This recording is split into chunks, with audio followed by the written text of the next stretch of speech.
Mga kapusodera sa nga ido pila ka beses nga nakabuhi kag nang halit sa iban nga kasapatan sa barangay San Isidro Haro. Mga residente nga apektado nagareklamo. Si Kim Salinas nakatutok. Nagkalawa ang ulo kag liog sang sining nga manok. May pila nga buhi pa man apang madamos ang pila sang lawas. Ini ang resulta sang pagpang-atake sang isa kay do nga Siberian Husky sa barangay San Isidro kahapon sang hapon. Kita mo di bulbul mo ging kuha niya to ging way-way tigin naboy nila ba to hindi gin magkuha ng ido. Sang Martes, nakabuhi man kuno ang among ido kag ginpatay ang isa ka manok ni Jem. Napon ginigta na nila ti. Ambot sila na kay damdamo naman nagareklamo subong nimo. Nga dapat nila higtan gid. 5 tanan ka mga manok ang ginhalitan sang Siberian Husky suno sa barangay. 3 diri ang napatay.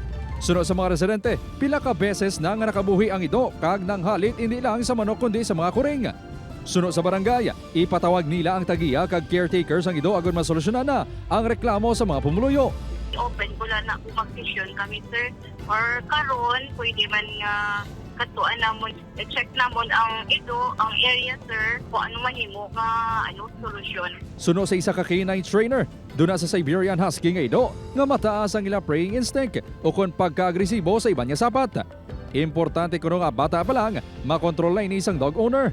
Kung hindi, kinahanglan ipainalom sa dog training. Kung mang-atake man ang Siberian Husky, hindi dapat paghanuton o kung basahan sang tubig ang ido, bangod mas nagabaris pag ini. Kung may chance ka o kung wala siya sang kular, kung wala siya sang leash, so kinahanglan mo pangita ka sang lubid nga o kung kadina dira ibutang mo sa liog niya. Diri lapit sa may likod sa dulunggan niya. Pasakaon mo na siya.